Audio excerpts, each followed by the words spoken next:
Greetings, fellow tank commanders. In this video I'm going to be sharing with you a game that I played in the Gorynych KV-5. The KV-5 is a Tier 8 Soviet premium heavy tank, and the Gorynych KV-5 is the exact same tank, but with an exclusive camouflage, and this can only be purchased through the month of October 2016. Although this video is not a review, you will get to see the awesome potential of this tank. For this game, my tank is equipped with a vertical stabilizer, an enhanced gun laying drive, and a large caliber rammer. For consumables, I have a large repair kit, large first aid kit, and an automatic fire extinguisher. My ammunition loadout is 35 AP rounds, 20 APCR rounds, and 5 HE rounds. The crew I'm using for this battle is from my IS-7 and has almost 13 crew skills and perks. Alright, let's roll out. The game I'm playing is Team Destruction on N-Score, with Tier 9 as the top tier, and no artillery. I like to be quite aggressive when I use the KV-5, and so my game plan was to roll up on the train tracks in the center of the map, using the debris around to prevent enemy tanks from flanking me, and hopefully just get in some one-on-one battles. The KV-5 can feel quite sluggish when turning or accelerating. However, once you get moving, it has a top speed of 40 kilometers per hour. My crew has both off-road driving and clutch braking, which makes up for the sluggish aspects of the mobility. When driving the KV-5, I always try to take advantage of urban features on the map. This forces short-range confrontation, which the KV-5 is much better at than trying to trade shots from a distance or sniping. Most players will be able to find the weak spots on the KV-5 no matter what the distance, so I always try to play to the KV-5's strengths rather than the other tank's weaknesses.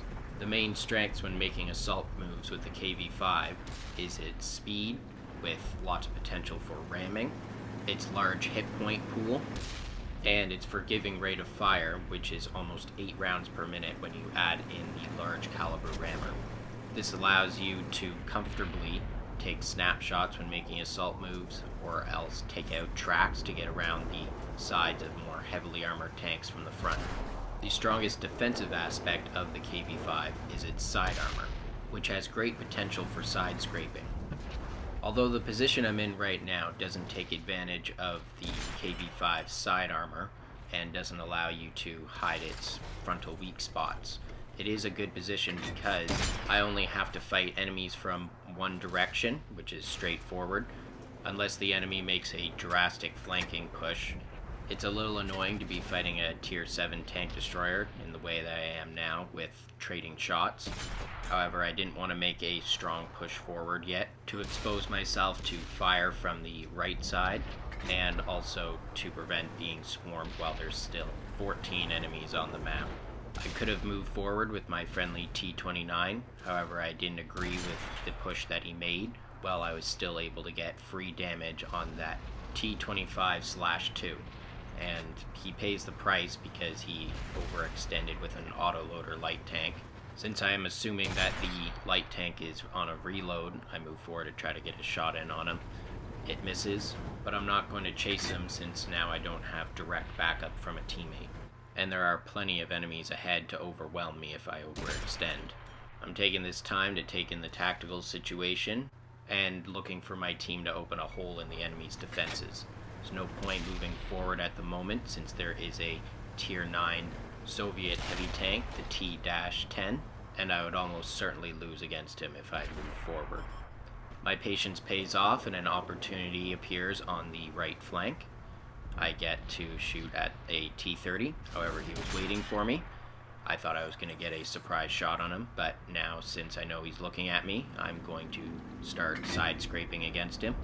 I'm erring on the cautious side here. I don't want to trade any more shots since there are 2 Tier 9 tanks there, and the combination of really only presenting my side armor as well as minimalizing my tank's profile is paying off. I get to bounce the T-30 shot off my side armor. I'm getting a great opportunity here to get free damage, and since the KV-5's penetration is not phenomenal, I'm happy to have a soft target like the hull of the T-30 to farm up some easy damage. It looks like the enemy light tank was trying to get some easy hits on me while I was distracted. However, I scare him off and I'm able to continue shooting at the enemy's overextended right flank. Now I'm shooting at the back and side of an E75. I'm not happy with all the shots that I bounce here off the E75.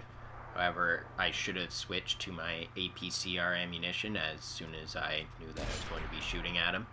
The KV-5 does not have an easy time penetrating the E75 or similarly armored tanks, even from the side or rear like I'm shooting now. The slightest angle can be quite annoying when you're shooting at them. Now I'm specifically aiming at the tracks on this E75, not only to get assisted damage, but to try and help my tank that moved up and was trying to flank the E75. Tracking is a very viable strategy when you're fighting heavily armored tanks like the E75 or a Jagdtiger, because the KV-5 has a lot of trouble penetrating those tanks from the front. If you're on flat ground with one of those tanks, even with APCR ammunition, you won't be able to penetrate their lower glacis, simply because your tank is so high and you're trying to shoot at the bottom of their tank. So a good strategy is to take out their tracks, try and get along their side, or to allow your teammates to get some damage on them.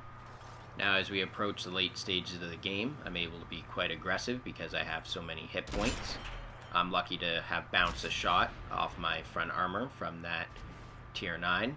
This is not too common because of the weak spots, but if you don't aim at the KV-5, that front armor can be very good. Now let's have a look at the post-game stats and see how I did.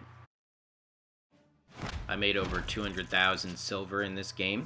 100,000 of that was from an op, but otherwise I would have made over 100,000 silver, which is not uncommon for the KV-5 because it does have a 50% silver multiplier.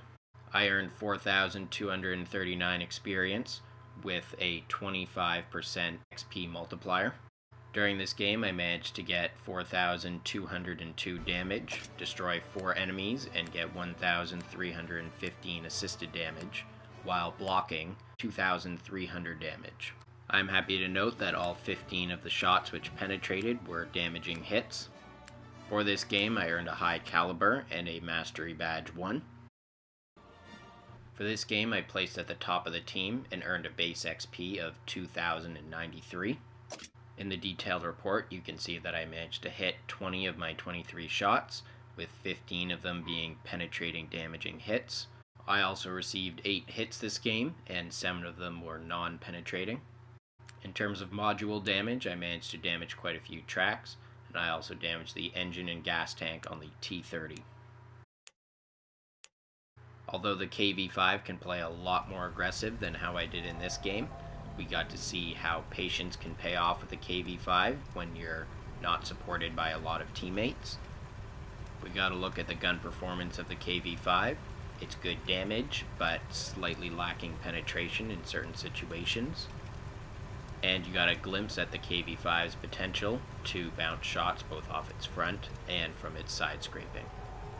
Stay tuned on both this YouTube channel and on my blog. I'll be posting more games in the KV-5, as well as the other Monster Hunt tanks, as well as reviews for all of these tanks.